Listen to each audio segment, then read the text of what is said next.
we're living in weird times with the whole virus thing going on, nobody really going to work.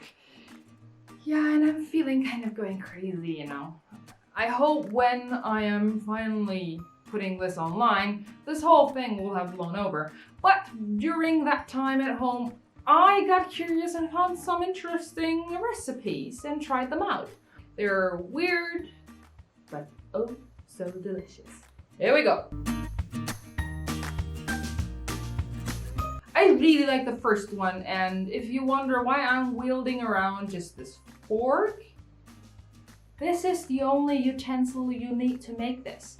No mixer, no other bowls, just the baking tin you need and a fork. Let's go. First off, you toss in the flour, the baking powder, sugar, cacao and salt into said dish. If you will use vanilla as an extract, skip that for now. I like to use my homemade vanilla sugar, so that goes in as well. And then using our trusty fork, mix it as best as you can. To avoid the minor clumps, you can sift the flour and cacao before tossing them in here, but I was just too lazy. Now you'll need 3 depressions if you want to use vanilla extract. If you use vanilla sugar, 2 are enough. Into those you add vinegar and some oil. And then water all over it. And then mix it until you get a smooth dough. Easier said than done though. It is a thick dough, so it took some time, and I can totally see how this would be a fun activity for kids. When you're eventually done, have the obligatory taste of the batter, and I must say I really liked it. Now off into the oven. Bake this delicious crazy cake at 180 degrees Celsius or 355 degrees Fahrenheit for about 20 to 30 minutes. Make sure it is baked through with a toothpick and you're done. I was kind of scared that the cake would get stuck in the baking tin, but that wasn't the case. Though I could have done a better job mixing this. The texture is like a fluffy version of a brownie, and it tastes like that as well. The beautiful thing about this, you can change it as much as you like. You don't want to have a chocolate version? Make it with lemon zest. I mean, skip the cacao, just add equal amounts of flour so that the consistency is right. Add lemon zest, and I'm not a fan of extracts. I'm using them, but I'm not a fan. You can have half the amount of water and the other half lemon juice. I haven't tried that version yet, but I bet it will taste really good. And you can just make it with vanilla, like plain vanilla. Just skip the cacao and you're done. Our next one is potato candy. It is apparently a thing in the US, if I remember right, and as the name suggests, it needs a potato that I have boiled beforehand and that we are smushing down.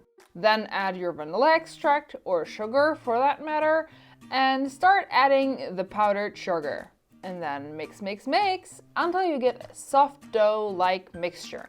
The first time I did this, I got the swirls real neat, and I even made a version with a dark Nutella-like spread. I guess that's the curse of filming though, right? Once that's done, put the dough between 2 sheets of baking paper and roll it out pretty thin. I made it about half a centimeter thick and then removed the upper baking paper. I evened out the surface and then added the peanut butter. Last time it was annoying because it just wouldn't go down like I wanted it to, so I melted it just a bit. Maybe that's the reason why my swirls came out so squiggly? Then you carefully roll this whole thing up and toss it into the fridge for the night. Mine actually rested for like 2 days because I didn't get around filming the result. Speaking of result, here it is! No matter how it looked like, it still tasted amazing.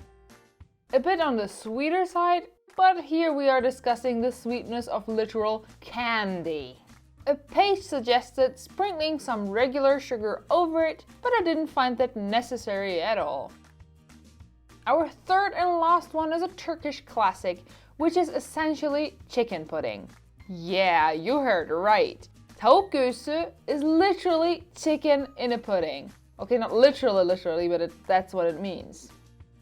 So naturally, we start this recipe by boiling our chicken breast until you can pull it apart into tiny shreds of chicken. This definitely took me longer than I thought, to be honest. Then you put these into a bowl and let it rest in water. Whenever I got the chance, I changed the water to lessen the penetrant smell of chicken. While that's resting, it's time for the pudding part. Get the sugar, starch and rice flour into a bowl and add a bit of the milk we need and mix that really well. This is really great to prevent clumps later on. Now bring the milk to a boil and add the meat. Let this cook for 5 to 10 minutes.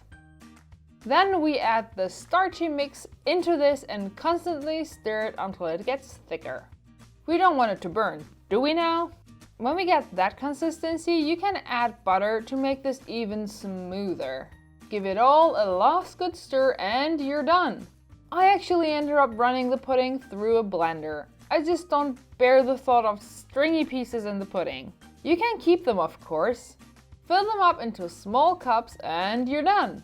Nowadays, many pastry shops and cafes skip the chicken part, but adding Arabic gum is totally essential. I kind of forgot adding it here, but when you get a chance, definitely give it a try. Top this off with some cinnamon and enjoy if you make it at home yourself.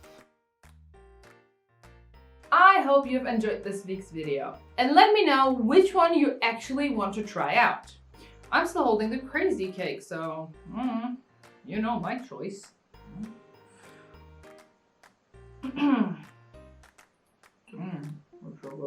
Thank you for watching till the end and subscribe if you don't want to miss our weekly videos.